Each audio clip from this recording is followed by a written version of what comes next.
Huyu hapa, rais wa Marekani, anaitwa Donald Trump.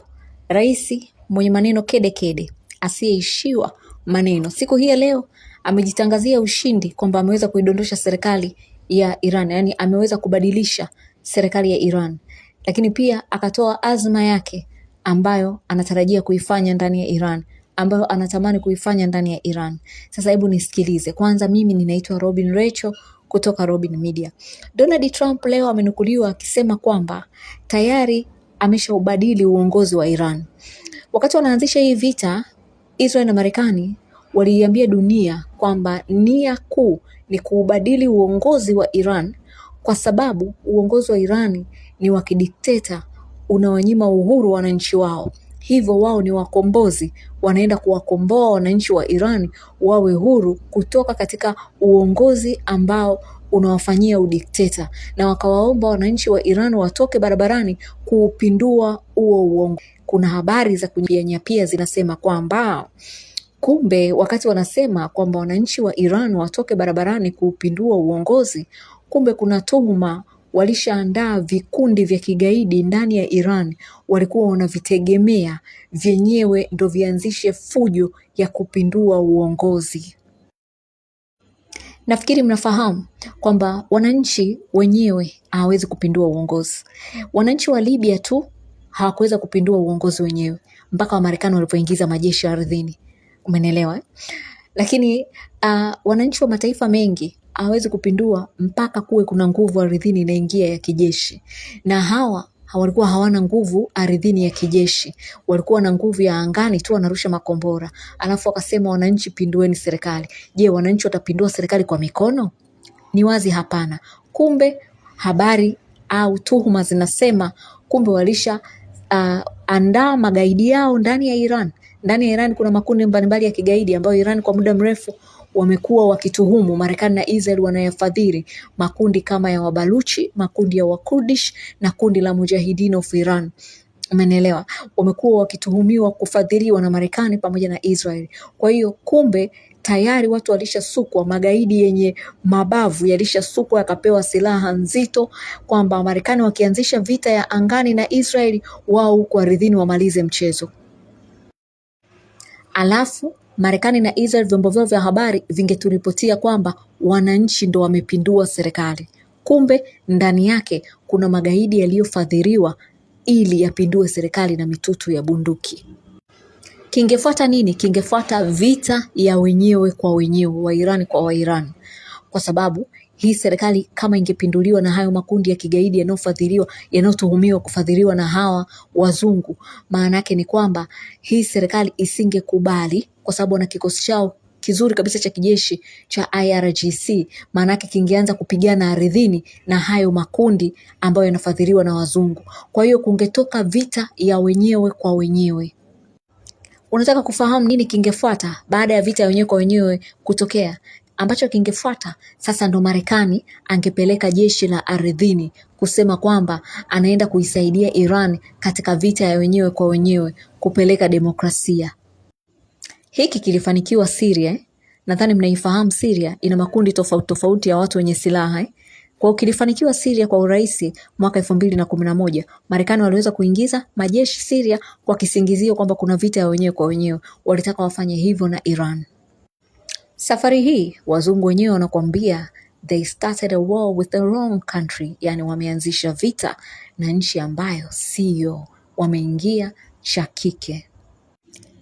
Kikosi cha Iran cha IRGC kimetengenezwa maalum kwa ajili ya kulinda mfumo, na kimetengenezwa maalum kwa ajili ya kulinda vita yenyewe kwa wenyewe isitokee, na kimetengenezwa maalum kwa ajili ya kulinda mapinduzi ya ndani na nje yasitokee.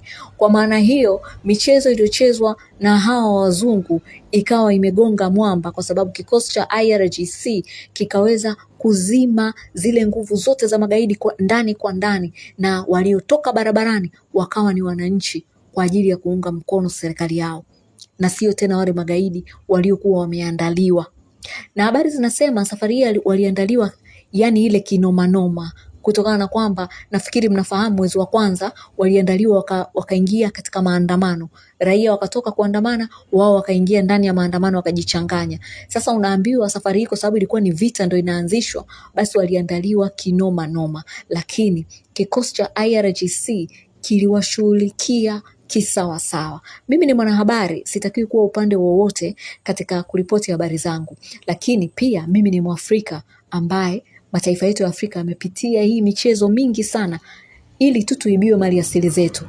Kwa hiyo kutokana na hilo, nikiona kuna kikosi au serikali inaweza kupambana na hizi fitna za wazungu, najikuta nafurahi sana. Hakuna Mwafrika mzalendo mwenye akili zake timamu akaweza kusapoti huu ukandamizwaji unaofanywa na wazungu, hata kama serikali hiyo ina mapungufu kiasi gani. Lakini hakuna mtu mwenye mamlaka kutoka nje kuja kuiondoa serikali, bali wenye mamlaka kuiondoa serikali ni wananchi wenyewe. Kwa hiyo Marekani na Israeli wamefanya jambo ambalo ni kinyume cha sheria za kimataifa. Siwezi kusapoti. Sasa kama nilivyosema, fitna zote zikashindikana, matokeo yake wakashindwa kudondosha huu mfumo wa serikali ya Iran. Wakaishia kuua viongozi ambao hawakujificha. Ali Khamenei alisema yeye hataki kwenda kwenye maandaki. Alisema nitakaa ofisini kwangu, akirusha bomu haya nalisubiri kwa sababu siogopi kufa. Viongozi wengine wote wa Iran pia hivyo hivyo hawataki kujificha. Wanaona ni heri wafa kishujaa wakiwa wanapambania ardhi yao kuliko kufa kama digidigi chini ya maandaki. Fikiria leo mlipotiwe kwamba eti bomu limerushwa kwenye handaki ndio likamuua Ali Khamenei. Of course isingeleta picha nzuri, lakini Ali Khamenei amekufa akiwa ofisini kwake, akimaanisha kwamba nilikuwa siogopi kifo.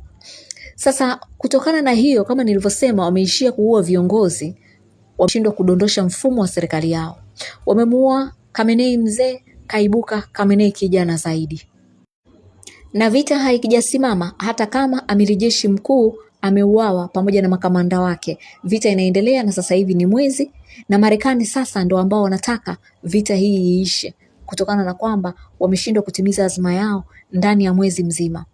Kutokana na hilo, inabidi Donald Trump atafute maneno ya kujifariji mbele ya dunia ili asionekane ameshindwa vita.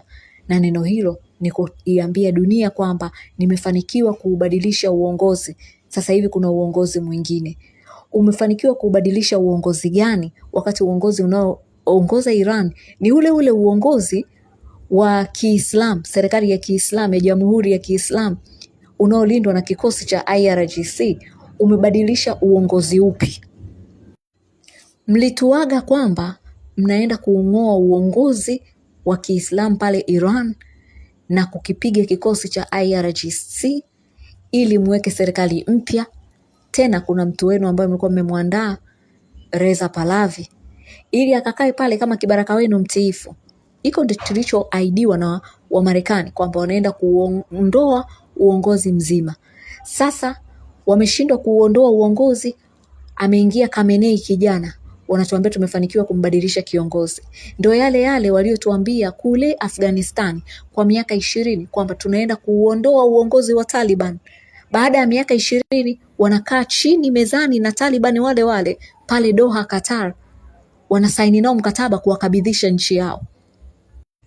Kwa hiyo uhalisia wa mambo, wameshindwa kuondoa uongozi. Kilichobaki ni nini? Donald Trump ni mfanyabiashara bahili kweli kweli. Kila senti inamuuma ikitoka. Hawezi kutumia nguvu zote hizi bila kupata faida. Sasa hivi anataka kuhakikisha labda aweze kupata mambo mawili, either kufanikiwa kufungua kivuko cha Hormuz, mafuta yashuke bei, au aweze kupata control ya kisiwa cha Karg cha Iran, ili yeye na wafanyabiashara wenzie wachache waweze kuiba mafuta ya Iran kama ambavyo wanaiba mafuta ya Venezuela. Ilikuwa ni ndoto ya Donald Trump toka mwaka 1987 kuweza kupata control ya kisiwa cha Karg ili waweze kuiba mafuta ya Iran. Kama tunavyofahamu, Marekani leo imekuwa na uchumi namba 1 duniani kutokana na kuiba maliasili za watu.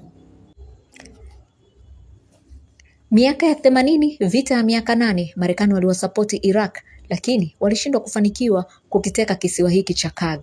Leo hii wataweza, kipindi ambacho kikosi cha IRGC ndio kina nguvu. Mimi hapa ninaitwa Robin Rachel kutoka Robin Media.